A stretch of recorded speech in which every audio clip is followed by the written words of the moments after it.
We've spoken about the grievance redressal mechanism as adopted or as expected to be practiced by the Indian DPDP Act 2023 when it comes into full force. In this video, we are going to compare it with the GDPR and CCPA grievance mechanisms. Welcome to my YouTube channel where you daily see new content on data privacy, and as I said, we are going to compare the Indian DPDP Act's grievance mechanism with the international frameworks like GDPR and CCPA. Why a grievance redressal mechanism? What is the importance of it? Well, if you are as a principal not satisfied with the way your information is being processed or with the way one of your rights is being honored or dishonored, then you need to complain. You need to go back to the fiduciary and raise a concern. If fiduciary gives a satisfactory answer, very good. If you are not satisfied with their answer and they are not ready to proceed, then you need to move on to the next steps. In Indian GDPR, the next steps are the Data Protection Board of India, then Appellate Tribunal, and then you can get even the courts involved. But that's the starting point of it. So the basic idea is that you are raising your concerns about your rights. You are making the fiduciary more accountable. You are making them adopt more and better data processing processes so that the data is safe and secure, breach is minimized. The fiduciary themselves are able to build better trust with you and with other data principals, and each such incidence of grievance as well may be treated as a way to improvise your processes so the real breach does not happen, right? So that's the basic importance of grievance redressal. Now let's move on to how do we handle it under Indian DPDP Act. I gave you an overview of it during the previous slide also. The fiduciary is expected to have a robust grievance mechanism, maybe a dedicated team of people or a dedicated grievance redressal team with all latest gadgets available in terms of technology, and we have discussed all these in my previous videos, and they are supposed to give you a timely response and deploy future safeguards to ensure that the breach does not happen and the grievance is addressed properly. Now you will say we are talking about grievance or about breach. We are talking about grievance. If you are able to handle grievances well, maybe you can contain the breach also depending on the kind of grievance it is. The board receives those grievances and are expected to handle them very, very fairly and transparently and do a very, very transparent decision making.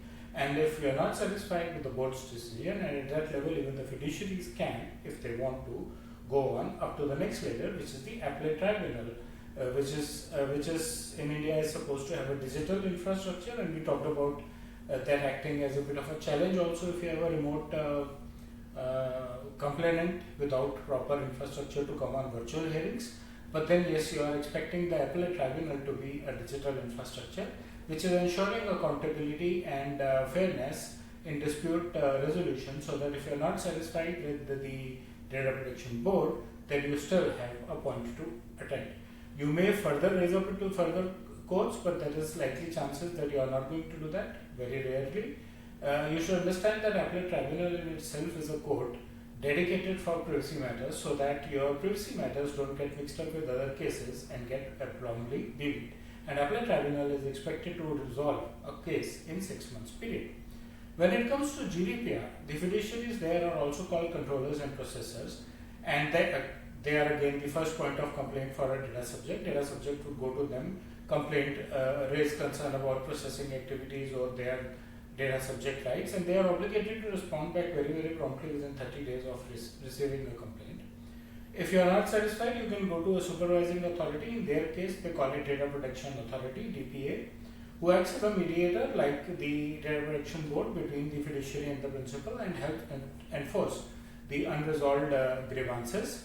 And there is a right to compensation in case of European Union, and therefore if there are damages, not yet breach, but a damage to the rights of the consumer, the individual, the data subject, whichever language you understand better, then there is a right to compensation. And then again over there also you can see judicial interference. Then we move on to California. Now we are talking about GDPR in California because they were amongst the pioneers who got into data privacy and related laws.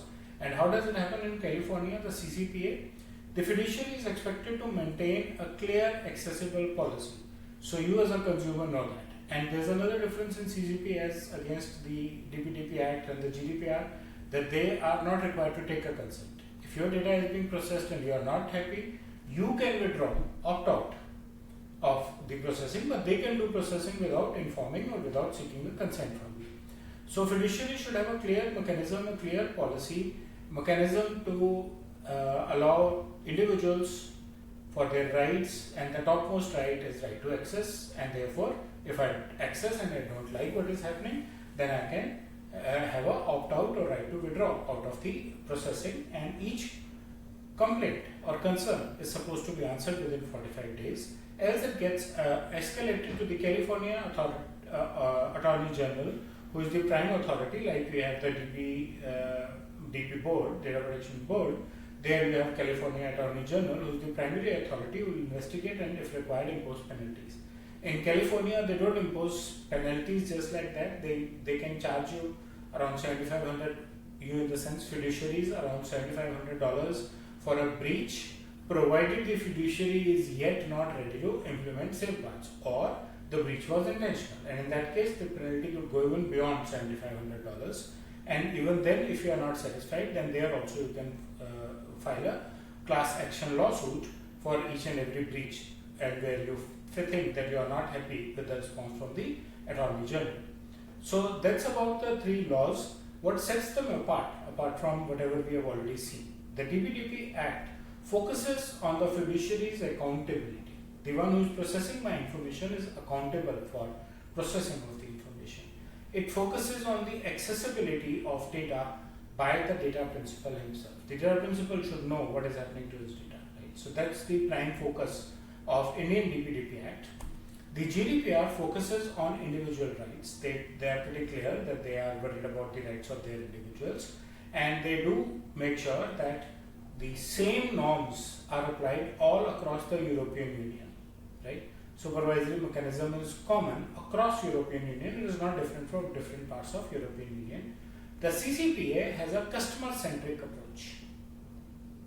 They are very, very focused on the customer, and they focus on transparency being provided by their fiduciaries and allow the end customer to opt out.